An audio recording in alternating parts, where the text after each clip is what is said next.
यस पोखरा रोयलकै उपसमितिको सदस्य भएर यस मञ्चमा 25 वर्षको रजत जयन्तीमा बोल्ने मौका पाउँदा अत्यन्तै गौरवान्वित र हर्षित पनि छु र आफैलाई एकदम भाग्यमानी पनि ठान्छु। र आदरणीय भीम सरले भन्ने गर्छन् नि, निदाउँदा देखेको सपना भन्दा सपना देखेर निदाउन नसक्नु नै संस्था र व्यक्तिको प्रगति र उन्नति भन्ने चाहिँ मैले बुझ्दछु। पक्कै पनि आज यो रजत जयन्तीको अवसरमा जुन चाहिँ 25वटा एजेन्डाहरू चाहिँ प्रस्तावमा ल्याउनु भएको छ, यो एजेन्डाहरूप्रति खुल्ला छलफल पनि भएको छ। यो एजेन्डाहरू यो सपना देखेर निदाउन नसक्नु नै हाम्रो चाहिँ यो पोखरा रोयलको चाहिँ प्रगति र उन्नति ठान्दछु। आज हामीले 25 वर्षको रजत जयन्ती मनाइरहेका छौँ। पक्कै पनि यस्ता भीम सर जस्ता, हाम्रो मिलन सर, आदरणीय मैना गुरुङज्यू र अन्य व्यक्तिहरूको नाम नलिरहँदा पनि सम्पूर्ण सम्मानित व्यक्ति म सम्मान गर्न चाहन्छु। उहाँहरूको भिजन लिडरले गर्दा नै पोखरा रोयलले पक्कै पनि 16 जयन्ती 50औं वर्षको 16 जयन्ती पनि हामीले मनाउन पाउँछौँ भन्ने हामी आशावादी रहेका छौँ। र हाम्रो यो गण्डकी प्रदेशकै उत्कृष्ट नमुना सहकारी त भयो र हामी एकले थुकी सुकी सयले थुकी नदी भन्छौँ। हामी सबै एकबद्धता भएर यसरी नै रोयल सहकारी संस्थालाई अगाडि बढाउँदै र 50औं वर्षको 16 जयन्तीमा एउटा देशकै उत्कृष्ट नमुना सहकारी पनि बनाउन सक्छौँ। र आज 25औं वर्षको पोखरा रोयल सहकारी संस्थाको जन्मदिनमा हामी सबैको जन्मदिन, हामी सबै सम्पूर्ण शेयर सदस्य, संस्थापकहरू र हामी सम्पूर्ण सञ्चालकहरूकै जन्मदिन भएको चाहिँ आभास गरिरहेका छौँ।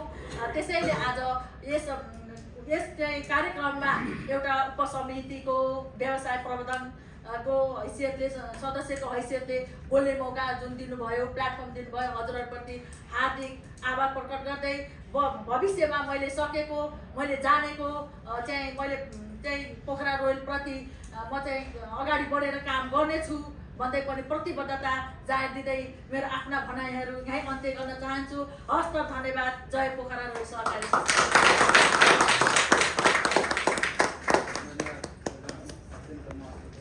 सदस्यको रूपमा आबद्ध गर्ने, सहयोग रोजगारी दिने र सहकारीको सञ्जाल देशभरि पुर्याउँदै मुलुकको आर्थिक विकासमा सहकारी माध्यमबाट एउटा भने पनि इट्टा थप्ने 2025 सालको त्यो सपना धेरै हदसम्म पुरा भएको छ।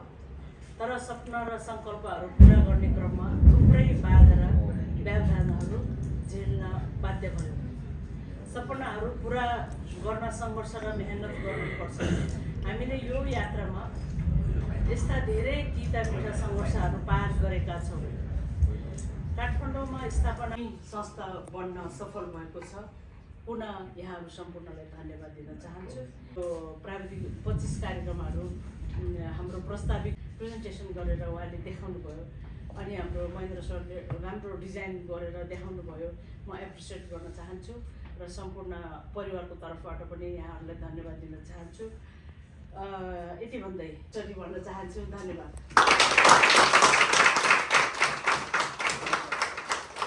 र आजको यो कार्यक्रम पनि अन्त भएको जानकारी गर्न चाहन्छु।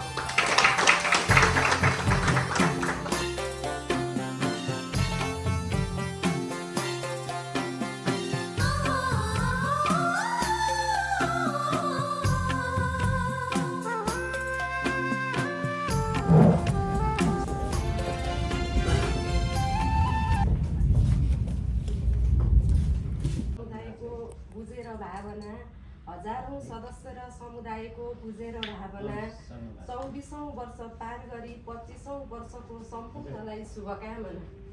24औं वर्ष पार गरी 25औं वर्षको सम्पूर्णलाई शुभकामना। कुन साइतमा नाम रह्यो पोखरा रोयल सहकारी, कुन साइतमा नाम रह्यो पोखरा रोयल सहकारी। कर्तव्यलाई पुरा गरी दायित्वलाई ध्यानमा राखी उठाउँदैछ जिम्मेवारी।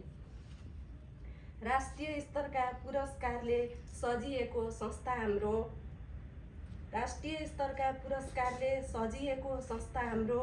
फुलोस् फलोस् सुन्न पाइयोस् सधैँभरि राम्रो राम्रो, फलोस् फुलोस् सुन्न पाइयोस् सधैँभरि राम्रो राम्रो।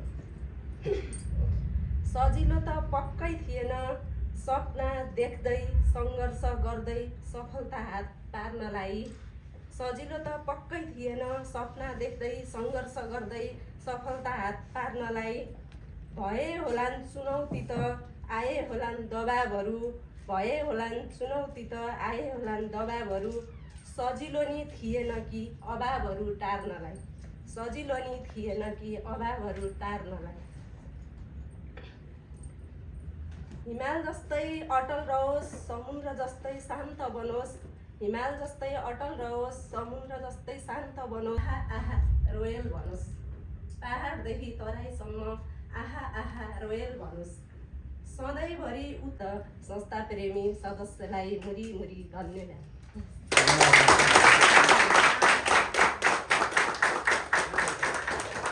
साथीहरूलाई मैले फेसबुकमा यसो गाउने कुराहरू छ त्यस्तो आउनु पऱ्यो तपाईँहरू होइन त्यो भनिदिइहाल्यो मैले त्यो भोलि चाहिँ त्यो गर्नु राम्रो राम्रो छ त्यो सबै चाहिँ हाल्ने हो कि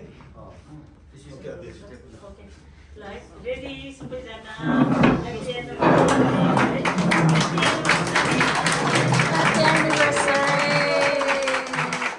अध्यक्ष तथा पोखराबेन सहकारी संस्थाका अध्यक्ष रुद्रकुमारी गुरुङ मैनाज्यूलाई म चाहिँ आसन गर्नुको लागि हार्दिक अनुरोध।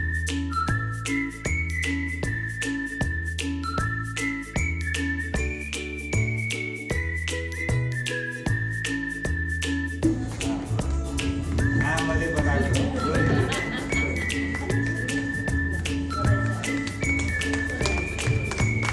त्यसै गरी ह्याप्पी गुरु मेडम पनि अगाडि आएर पढ्नु। गुड फ्राइडे कम्बल गेम खेल्दैछौँ, सुरुवात हुँदैछ, हाम्रो अध्यक्षजी हुनुहुन्छ,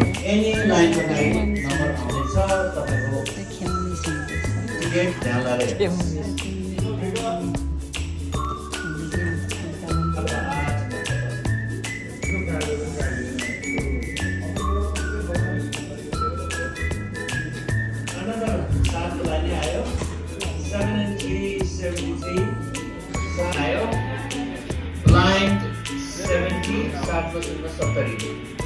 707.